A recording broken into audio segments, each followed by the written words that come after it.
ನಮಸ್ಕಾರ ವಿದ್ಯಾರ್ಥಿಗಳೇ, ವಿಶಾಲ ಜ್ಞಾನ ಕನ್ನಡ ಯೂಟ್ಯೂಬ್ ಚಾನಲ್ಗೆ ಮತ್ತೊಮ್ಮೆ ಸ್ವಾಗತ ಅಂತ ಹೇಳುತ್ತಾ, ಇವತ್ತಿನ ವಿಡಿಯೋದಲ್ಲಿ ಸೆಕೆಂಡ್ PUC ವಿದ್ಯಾರ್ಥಿಗಳಿಗೆ ಒಂದು ಟೈಮ್ ಟೇಬಲ್ನ ಪ್ರಕಾರ ಹಾಲ್ ಟಿಕೆಟ್ ಅಂದರೆ ವೇಳಾಪಟ್ಟಿ ಯಾವಾಗ ಬರುತ್ತೆ ಮತ್ತು ನಿಮಗೆ 75% ಹಾಜರಾತಿ ಇದರ ಬಗ್ಗೆ ಕಂಪ್ಲೀಟ್ ಮಾಹಿತಿ ತಿಳಿಸ್ಕೊಡ್ತಾ ಬರ್ತೇನೆ. ವಿಡಿಯೋನ ಕೊಂದರೆಗೂ ನೋಡಿ ಹಾಗೂ ನಮ್ಮ ಚಾನಲ್ಗೆ ಮೊದಲನೇ ಬಾರಿ ವಿಸಿಟ್ ಮಾಡ್ತಾ ಇರುವಂಥ ವಿದ್ಯಾರ್ಥಿ ಸಬ್ಸ್ಕ್ರೈಬ್ ಮಾಡ್ಕೊಳ್ಳಿ.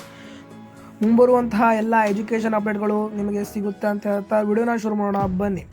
ಸೊ ವಿದ್ಯಾರ್ಥಿಗಳೇ, ಸೆಕೆಂಡ್ PUC ಮೊದಲನೇ ವಾರ್ಷಿಕ ಪರೀಕ್ಷೆಯ ಹಾಲ್ ಟಿಕೆಟ್ ಅಂದರೆ ಅಡ್ಮಿಟ್ ಕಾರ್ಡನ್ನು ಜನವರಿಯ ಮೊದಲನೇ ವಾರ ಅಥವಾ ಜನವರಿ ತಿಂಗಳಿನಲ್ಲಿ ನಿಮಗೆ ನೀಡ್ತಾರೆ. ಮೊದಲನೇ ವಾರ ಅನ್ನೋದಕ್ಕಿಂತ ಮೊದಲಾಗಿ ನಿಮಗೆ ಜನವರಿ ತಿಂಗಳಲ್ಲೇ ನೀಡ್ತಾರೆ ಹಾಲ್ ಟಿಕೆಟ್. ಹಾಗೂ ಮಾರ್ಚಿಂದ ನಿಮಗೆ ಎಕ್ಸಾಮ್ ಇರುತ್ತೆ.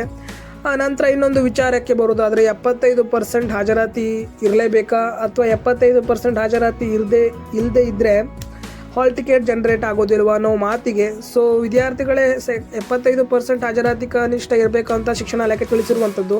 ಆದರೆ ನೀವು ಒಂದು ವೇಳೆ 75% ಇಲ್ಲದೇ ಇದ್ದರೆ ನಿಮಗೆ ವರಿ ಮಾಡ್ಕೊಳ್ಳೋದು ಬೇಡ, ಹಾಲ್ ಟಿಕೆಟ್ ಸಿಗುತ್ತೆ.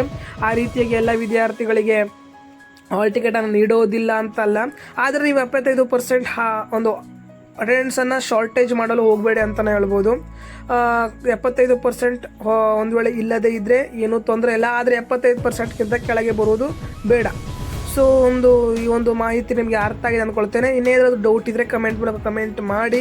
ಸೆಕೆಂಡ್ PUC ಆಗಿರ್ಬೋದು, ಡಿಗ್ರಿ ಬಗ್ಗೆ ಆಗಿರ್ಬೋದು, ಎಲ್ಲ ರೀತಿಯ ಒಂದು ಅಪ್ಡೇಟ್ಗಳು ಸಿಗುತ್ತೆ ಅಂತ ಹೇಳ್ತಾ ಮುಂದಿನ ವಿಡಿಯೋದಲ್ಲಿ ಮತ್ತೆ ಸಿಗೋಣ. ಹಾಗೂ ನಮ್ಮ ಚಾನಲ್ಗೆ ಮೊದಲನೇ ಬಾರಿ ವಿಸಿಟ್ ಮಾಡ್ತಿರುವಂಥ ವಿದ್ಯಾರ್ಥಿ ಸಬ್ಸ್ಕ್ರೈಬ್ ಮಾಡ್ಕೊಳ್ಳಿ.